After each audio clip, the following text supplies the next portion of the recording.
Hello everyone, this is Urvashi. Now we will do Pedagogy of Commerce. Our next topic is Continuous and Comprehensive Evaluation. तो ये आपका topic है, important topic है आपका, जो आपको 4 या फिर 16 मार्क्स के अंदर आ जाता है.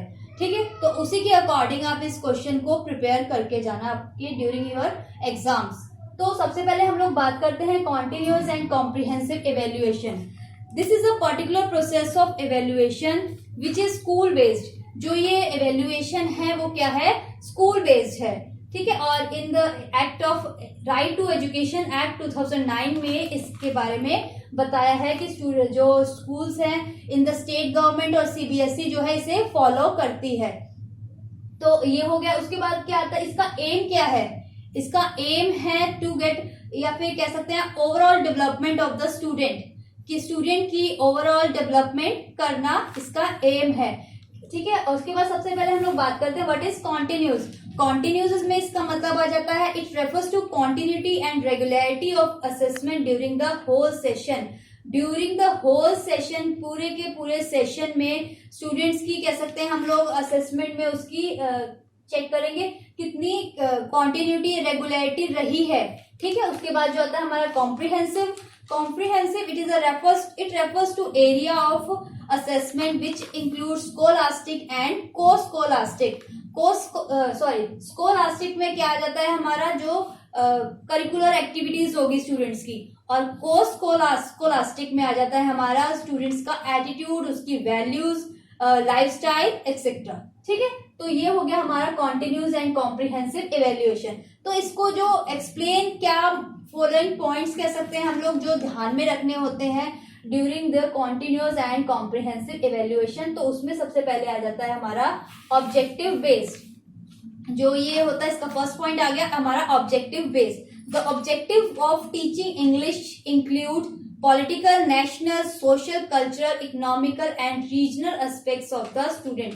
तो इसका एक ऑब्जेक्टिव है कि भाई जो ऑब्जेक्टिव ऑफ टीचिंग इंग्लिश का, इसके कह सकते हैं हम इंग्लिश को टीच करने में इसमें क्या क्या चीजें आ सकती हैं हमारी, नेशनल, सोशल, कल्चर और रिलीजियस जितनी भी एस्पेक्ट्स होती हैं स्टूडेंट्स की वो सारी इसके अंडर आती है.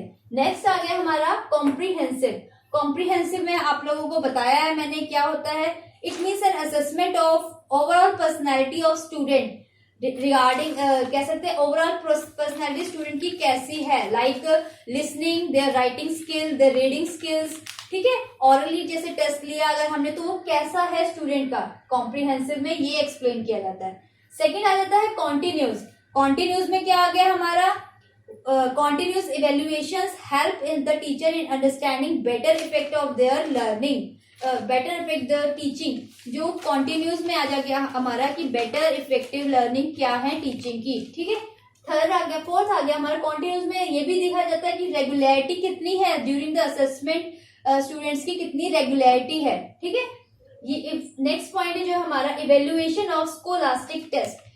स्कोलास्टिक टेस्ट को इवेल्युएट करना. For evaluation of scholastic test learner should aspect of, कह सकते हैं हम किसके पॉइंट्स के अंडर आता है. ठीक है, जो ये कुछ पॉइंट्स होते हैं जैसे रिटन टेस्ट, ऑरल टेस्ट हो गया, या फिर ऑब्जेक्टिव टाइप टेस्ट जितने भी हो गए वो किसके अंडर आ जाएंगे हमारे. उसमें क्या चीज स्कोलास्टिक टेस्ट में क्या कह सकते हैं हम इवेल्युएट करते हैं, रिटन टेस्ट स्टूडेंट्स के, ऑरल टेस्ट को इवेल्युएट किया जाता है इन स्कोलास्टिक टेस्ट. नेक्स्ट आ जाता है हमारा रिटन टेस्ट. रिटन टेस्ट कितना कह सकते हैं हम लोग जो हम लिखते हैं, जो कह सकते हैं जो हो गया हमारा जो टेस्ट रिटन में दिया जाता है. कितने टाइप्स के होते हैं रिटन टेस्ट, ऐसे टाइप. जो रिटन टेस्ट में कितने टाइप्स के कह सकते हैं हम लोग कि क्वेश्चन आ जाते हैं, कितने टाइप्स के ऐसे टाइप क्वेश्चंस आ गए, नंबर 1.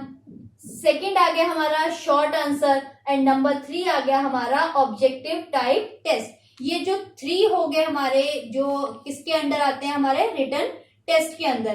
तो ऐसे टाइप में क्या करते हैं हम लोग कि जो टीचर डिसाइड करता है कि कितने हमने आपका टेस्ट लेना है, तो कितने हमने ऐसे टाइप क्वेश्चंस उसमें डालने हैं. ठीक है, 2 क्वेश्चंस डालने हैं और 10 मार्क्स का ईच क्वेश्चन हो गया. ठीक है, नेक्स्ट जो है शॉर्ट क्वेश्चंस. शॉर्ट क्वेश्चंस में क्या होता है कि स्टूडेंट्स को कितने आपके लॉन्ग क्वेश्चंस हो गए 2, शॉर्ट क्वेश्चंस डाल दिए टीचर ने 5 और ईच जितने होंगे 5 मार्क्स के ईच होंगे 5 क्वेश्चंस। एंड ऑब्जेक्टिव टाइप को होंगे 1 मार्क का ईच, 10 क्वेश्चंस होंगे और 1 मार्क का ईच होगा। ऑब्जेक्टिव में क्या करते हैं आप लोग, टिक करते हैं। 4 ऑप्शंस आपको दे दी जाते हैं, उनमें से जो करेक्ट होगा वो आपको मार्क करना होता है। ठीक है, तो ये हो गया हमारा रिटन टेस्ट। तो इसके अंदर क्या आ गए, ऐसे टाइप क्वेश्चंस आ गए, शॉर्ट क्वेश्चन आंसर आ गए और ऑब्जेक्टिव टाइप टेस्ट क्वेश्चंस आ गए। नेक्स्ट आ जाता है आपका ऑरल टेस्ट। ऑरल टेस्ट में हम लोग क्या करते हैं, इसमें मतलब कि जो ऑरल टेस्ट होता है एक लोअर लेवल पे लिया जाता है। ऑरल टेस्ट जो हमारा है एक लोअर लेवल पे, मतलब कि जैसे स्टूडेंट्स 20 to 25 स्टूडेंट्स, ज्यादा से ज्यादा 30 स्टूडेंट्स का हम लोग ऑरल टेस्ट ले सकते हैं। बट अगर 40 to 50 स्टूडेंट्स की क्लास है और टीचर 1 है तो इन दैट सिचुएशन हम ऑरल टेस्ट जो टीचर है नहीं ले सकती ड्यूरिंग 35 to 40 मिनट्स के लेक्चर में। ठीक है, तो ऑरल टेस्ट में क्या आपको कह सकते हैं, स्टूडेंट्स की एक्यूरेसी कितनी है, उसके प्रोनाउंसिएशन रिगार्डिंग द वर्ड्स कैसी है, उसकी स्पीड कैसी है, कितनी उसकी लिसनिंग पावर है। ठीक है, तो ये सब चीजें ऑरल टेस्ट में हम लोग इवेल्युएट करते हैं। उसके बाद आ गया हमारा नेक्स्ट पॉइंट है evaluation of sessional work. Sessional work को इवेल्युएट करना। सेशनल वर्क में क्या आ गया, इसमें आ जाता है हमारा कि कह सकते हैं ग्रुप डिस्कशंस हमारे कितने हुए हैं क्लास में, कितने जितना भी सेशन था उसमें कितने डिस्कशंस हुए हैं क्लास में बिटवीन द स्टूडेंट्स और between the students and teachers. ठीक है, नेक्स्ट आ जाता है हमारा, ये हो गया हमारा use of library. Second point आ गया, सबसे पहला पॉइंट क्या आ गया, डिस्कशंस, हमारी कितनी क्लास में डिस्कशंस हुई हैं। एंड सेकंड पॉइंट इज जो हमारा आ गया है वो है यूज ऑफ लाइब्रेरी, कितना स्टूडेंट्स ने क्लास ने लाइब्रेरी का कितना यूज किया है, उनका टाइम टेबल के अकॉर्डिंग जो स्टूडेंट्स लाइब्रेरी में जाते थे या नहीं उनका इवेल्युएट करना। ठीक है, सेशनल में क्या आ जाता है हमारा, डिस्कशंस कितनी हुई है ओवरऑल क्लास में और उन्होंने स्टूडेंट्स ने लाइब्रेरी का यूज किया है बुक्स रीडिंग के लिए या अपने काम के लिए। ठीक है, नेक्स्ट आ जाता है हमारा इवेल्युएशन ऑफ पर्सनालिटी टेस्ट, जो हमारा ये बेस्ड है किस पे है, कॉन्टिन्यूस ओवरऑल डेवलपमेंट पे बेस्ड है हमारा CC evaluation.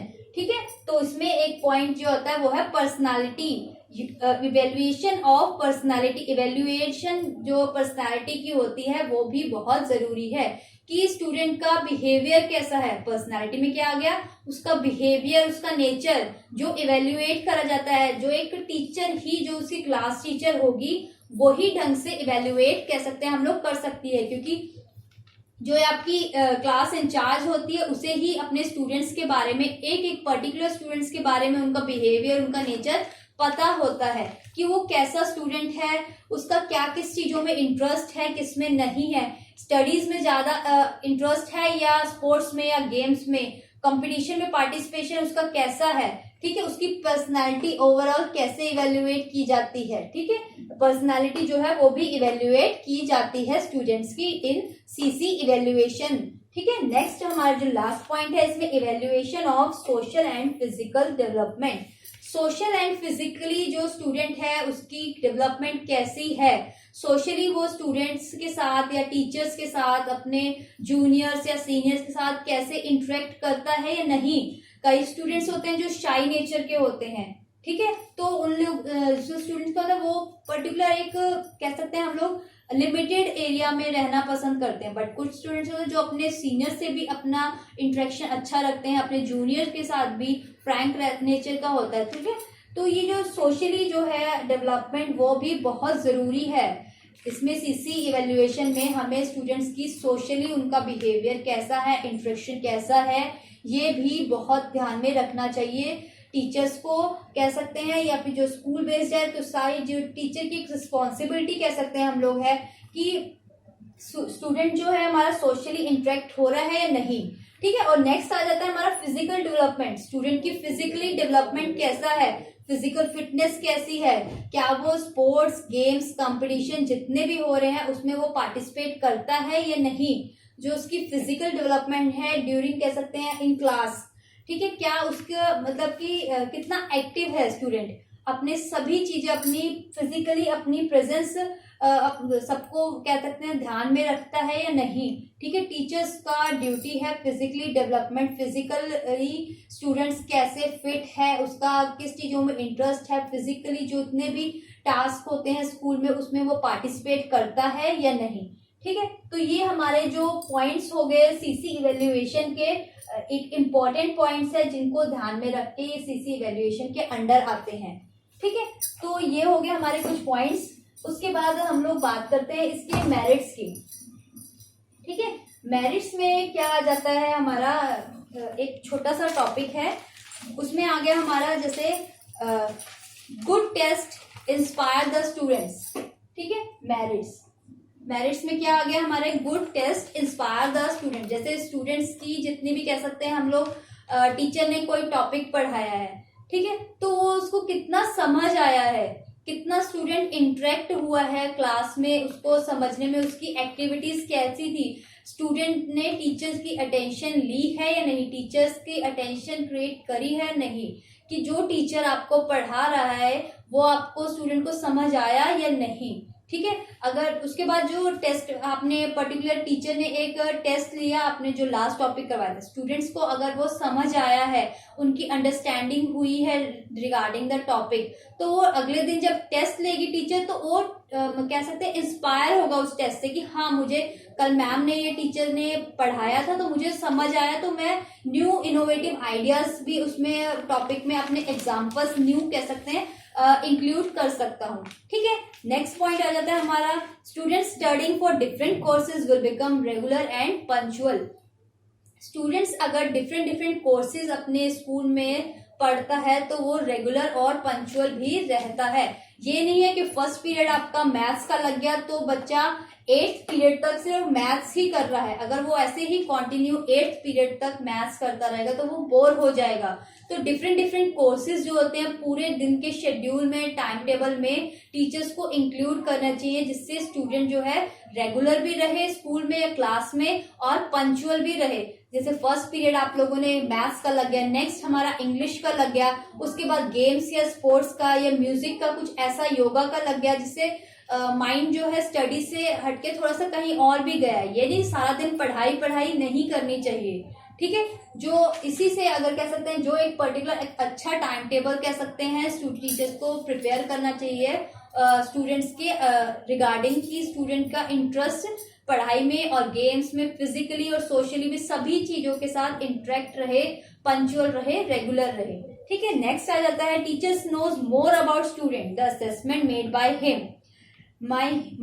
Him will naturally be more satisfying and correct. जो टीचर होता है वो अपने स्टूडेंट्स को ज्यादा जानता है। जो आपकी क्लास टीचर होगी पर्टिकुलर इंडिविजुअली स्टूडेंट्स को कह सकते हैं हम लोग ज्यादा जानती है, अपने हर स्टूडेंट्स का उनका कैसा नेचर है, उनका बिहेवियर कैसा है, किस चीज में स्टूडेंट्स का इंटरेस्ट है, वो टीचर्स को ज्यादा पता होता है, जिसके हिसाब से वो असेसमेंट में कह सकते हैं इंटरनल लगा देती है। उनका इंटरनल मार्क्स जो होते हैं जो टीचर्स मतलब कि उनके बिहेवियर और पर्सनालिटी को देख के जो टीचर है वो अपने आप मार्क्स उनको देती है। और जो उनके मार्क्स होते हैं वो बिल्कुल जो उनको ग्रेड दिया जाता है, टीचर्स जो ग्रेड देती हैं अपने स्टूडेंट्स को, वो बिल्कुल सही होते हैं, एकदम करेक्ट होते हैं। ठीक है, नेक्स्ट आ गया it will be help in solving the problem of mass कॉपिंग।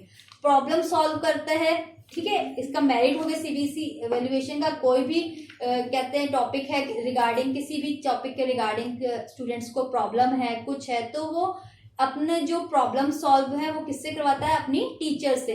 क्योंकि क्यों उसको उस पर एक ट्रस्ट होता है स्टूडेंट को कि जो हमारी टीचर है वो हमारा हर की कोई भी क्वेरी होगी, डाउट्स होगी, वो सब क्लियर करेगी। नेक्स्ट आ गया non academic type of problems will be reduce consider. जो भी नॉन एकेडमिक प्रॉब्लम्स होती हैं वो सब कम होती जाती हैं अगर आपका इंटरेक्शन टीचर्स के साथ और स्टूडेंट्स के साथ अच्छा रहेगा।